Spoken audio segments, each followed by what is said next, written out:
Hello friends, आइए हम आपका स्वागत करते हैं डिवाइन क्लासेस में। हम लोग आज शुरू करते हैं इंडियन पॉलिटिक्स और इसके कुछ टॉपिक्स को समझने की कोशिश करते हैं। हम जो भी इसमें पढ़ाएंगे अभी थोड़ा स्रोत से शुरू करेंगे इसके, और लास्ट में अनुच्छेद जो भी मैं पढ़ाऊंगा उसके एक एक ट्रिक है, आप लोगों को उम्मीद करूंगा कि पूरा समझ में आ जाएगा और याद भी हो जाएगा। इससे पहले आप लोगों को एक काम करना पड़ेगा, चैनल को सब्सक्राइब करना पड़ेगा, लाइक बटन दबाना पड़ेगा और कम से कम 5 लोगों को शेयर करना पड़ेगा, ताकि यह जितना ज़्यादा सब्सक्राइब होगा उतना ज़्यादा हम लोग लाइव आएंगे। देखते हैं इंडियन पॉलिटिक्स। ऐसे राज्य व्यवस्था तो बहुत पहले से चलती थी। आप लोग देखे होंगे राजाओं के शासन में भी कुछ नियमावली थे, कुछ नियम थे, उस हिसाब से पूरे राजतंत्र को चलाया जाता था। वैसे ही संविधान राज्य व्यवस्था में संविधान क्या है, तो किसी लोकतंत्र को नियमबद्ध से चलाने के लिए एक प्रक्रिया, एक प्रोसेस है जिसे संविधान कहा जाता है। हमारे वहाँ जो संविधान, हम लोग जानते हैं कि संविधान हम लोगों के वहाँ 2 वर्ष 11 माह 18 दिन में बनकर तैयार हुआ और लागू हुआ।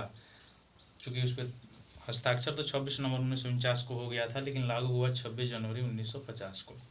लेकिन इससे पहले ऐसा नहीं कि 2 वर्ष 11 माह 18 दिन से ही यह शुरू हुआ था, उससे पहले से भी यह शुरू हो गया था। इसके लिए हम लोग थोड़ा थोड़ा टॉपिक देखे चलेंगे पीछे कि कहाँ से यह शुरू हुआ और कब शुरू हुआ। देखिए, 1600 ईस्वी में ईस्ट इंडिया कंपनी की स्थापना होती है इंग्लैंड में। 1600 ईस्वी में ईस्ट इंडिया कंपनी की स्थापना इंग्लैंड में होती है। वहाँ पर महारानी एलिजाबेथ प्रथम के चार्टर द्वारा भारत में व्यापार करने की अनुमति मिलती है अंग्रेजों को। अंग्रेज वहाँ से अनुमति लेते हैं महारानी एलिजाबेथ प्रथम के द्वारा और भारत में आते हैं। अब कहाँ कैसे आता है, देखिए 1605 ईस्वी में भारत में, क्योंकि हम लोग ये मॉडर्न हिस्ट्री का पार्ट है तो मॉडर्न हिस्ट्री में पढ़ेंगे, लेकिन राज्य व्यवस्था से थोड़ा थोड़ा देखते चलें कहाँ से कैसे शुरू हुआ। महारानी एलिजाबेथ के प्रथम के चार्टर द्वारा भारत में उन लोगों को व्यापार करने की अनुमति तो मिल गई, लेकिन कहाँ से कैसे, इसका जड़ क्या है, तो जहांगीर का जिस समय शासन काल चल रहा था, यानी 1605 ईस्वी में, जहांगीर कौन था, अकबर का लड़का था जिसका नाम सलीम था। यह जहांगीर की उपाधि धारण किया हुआ था 1605 ईस्वी में, जिसकी शासन जब चल रही थी उसी समय इंग्लैंड में शासन चल रहा था जेम्स प्रथम का। जेम्स प्रथम का पहला दूत बनकर आया कैप्टन हॉकिंस। कौन बनकर आया, कैप्टन हॉकिंस। कैप्टन हॉकिंस पहला दूत बनकर भारत में आया जहांगीर के दरबार में। कंपनी को यहाँ पर विस्तारित करने के लिए, यहाँ पर अनुमति लेने के लिए, अनुमति पत्र लेने के लिए ले आया, लेकिन उसको विशेष सफलता हासिल नहीं हुई। उसको असफलता क्या हासिल हुई, तो उसको हासिल हुआ केवल उसको उपाधि मिला, यानी जहांगीर द्वारा कैप्टन हॉकिंस को, जो 1609 ईस्वी में जेम्स प्रथम के दरबार से इंग्लैंड से आया था, उस कैप्टन हॉकिंस को केवल और केवल उपाधि दे दी गई, और उपाधि दी गई इंग्लिश खान की। लेकिन वो तो उपाधि लेने आया नहीं था, वो व्यापार के उद्देश्य से आया था, इसलिए वह फिर चला गया। उसके बाद फिर 1609 ईस्वी के बाद यहाँ पर जेम्स प्रथम का ही एक और दूत आता है जिसका नाम था sir Thomas Roe. Sir Thomas Roe जब यहाँ आता है जहांगीर के दरबार में, तब उसे यहाँ पर कंपनी को अधिकार पत्र मिल जाते हैं भारत में खोलने के लिए। उसके बाद क्या होता है, उसके बाद से देखिए थोड़ा थोड़ा देखते चले जाएं हम लोग। 1765 ईस्वी में कंपनी को बंगाल, बिहार, उड़ीसा में राजस्व वसूलने की अनुमति प्राप्त मिल जाती है। इससे पहले भी कई हिस्से हैं, लेकिन मॉडर्न हिस्ट्री का हिस्सा है, हम लोग उसमें पढ़ेंगे, थोड़ा थोड़ा देखते जाएं बस। 1765 ईस्वी में, कितने में, 1765 ईस्वी में बंगाल, बिहार और उड़ीसा में दीवानी को मतलब राजस्व वसूलने का अधिकार प्राप्त हो जाता है कंपनी को। उसके बाद 20 जून 1756 को, चूँकि बंगाल का उस समय शासक था सिराजुद्दौला, जब उसको पता चला कि अंग्रेज बंगाल में किलाबंदी करवा रहा है, तो उसने अचानक ही 20 जून 1756 की रात को आक्रमण कर दिया और आक्रमण करके 146 अंग्रेजों को पकड़ लिया और पकड़कर एक छोटी सी बंद कोठरी में उन लोगों को छोटी सी एक कोठरी में बंद कर दिया गया 146 लोगों को। अब जब 20 जून की सुबह यानी 21 जून को जब देखा गया तो इस 146 लोगों में से केवल 23 लोग ही जिंदा बचे थे। इसी घटना को काल कोठरी की त्रासदी के नाम से जाना जाता है, जिसमें से केवल 23 लोग बचे थे। 146 लोग बंद कोठरी में बंद किए गए थे, जिसमें से 23 लोग बचे थे, जिंदा बचे थे। उसमें से एक डॉक्टर भी था, अंग्रेज डॉक्टर, उस सब चीज़ों में ज्ञाता था। वह भागते हुए गया और किसके पास गया, तो गया रॉबर्ट क्लाइव के पास। और रॉबर्ट क्लाइव वहाँ से जब बंगाल आया तो दिमाग लगाया। दिमाग क्या लगाया, तो सिराजुद्दौला का एक मंत्री था जिसका नाम था मीर जाफर। यह मीर जाफर को रॉबर्ट क्लाइव बोला कि तुम जिंदगी भर सेनापति रहोगे कि शासक भी बन सकते हो। तो भाई किसी को भी लालसा होती है, वह भी सोचा कि क्यों न मैं शासक बन जाऊं। कहा कि हाँ, तो कहा कि रॉबर्ट क्लाइव कहा कि तुमको ये काम करना पड़ेगा। क्या करना पड़ेगा, अब तुमको राजा को अपना हरवाना पड़ेगा, शासक को हरवाना पड़ेगा।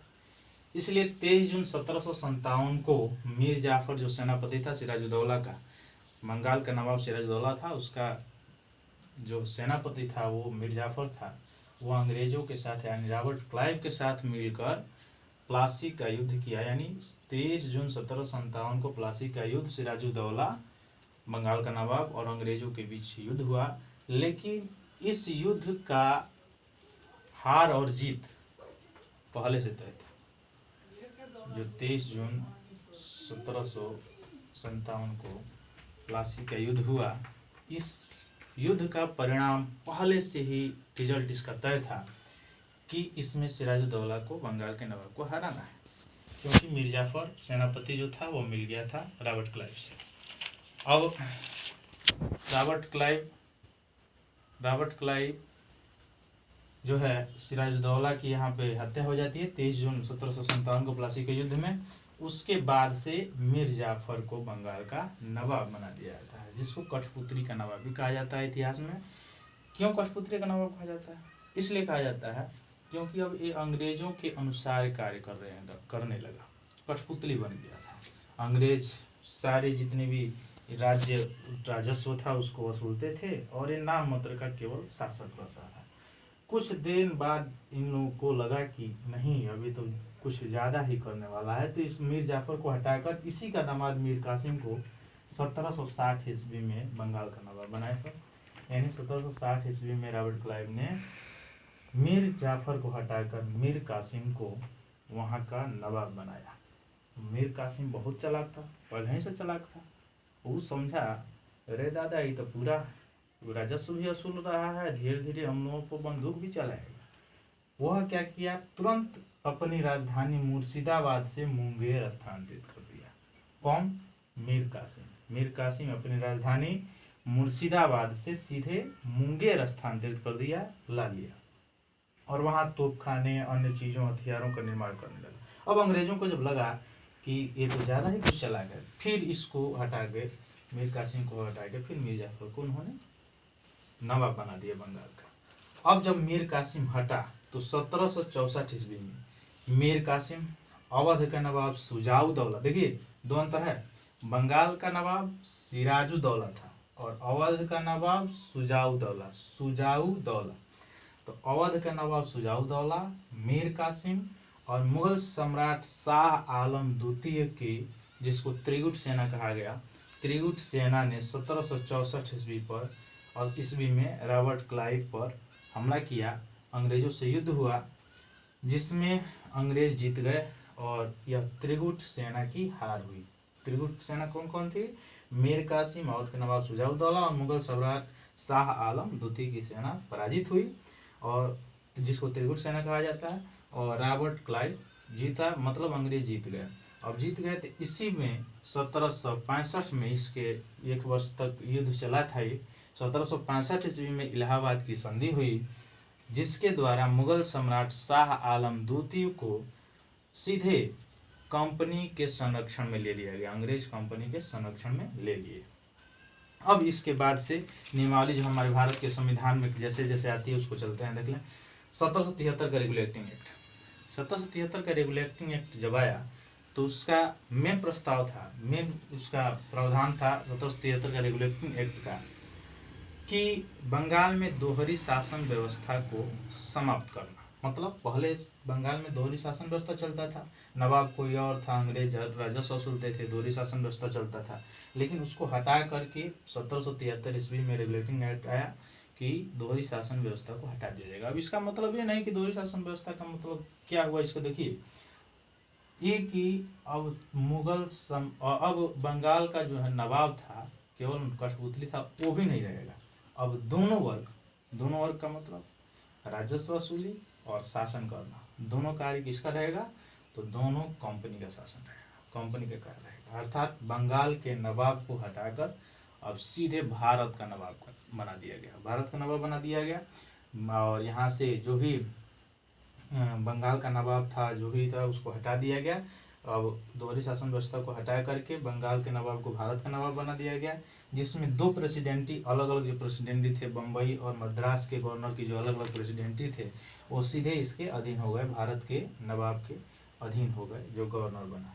अब 1773 के रेगुलेटिंग एक्ट द्वारा किसको बनाया गया, पहले भारत का नवाब, पहला भारत का नवाब बना वारेन हेस्टिंग्स। ये पूछा जाता है, कई बार बड़े बड़े एग्जाम में पूछा जाता है, भारत का पहला नवाब कौन बना, तो वारेन हेस्टिंग्स बना। देखते हैं आगे 1773 का रेगुलेटिंग एक्ट जो था उसका कुछ प्रावधान क्या क्या था। पहला था कि ब्रिटिश कंपनी के कार्यों को नियमित और नियंत्रित करने की दिशा में ब्रिटिश सरकार द्वारा उठाया गया एक पहला कदम था। ब्रिटिश सरकार द्वारा एक पहला कदम उठाया गया था कंपनी के कार्य को नियमित करने के लिए और नियंत्रित करने के लिए। दूसरा, पहली बार कंपनी को प्रशासनिक और राजनीतिक कार्यों को मान्यता मिली। पहली बार यह था 1773 में कि कंपनी को राजनीतिक और प्रशासनिक कार्यों को मान्यता मिली। आज भी हम लोग देखते हैं कि केंद्र के अंदर राज्य होती हैं, इस ठीक 1773 वैसे ही है।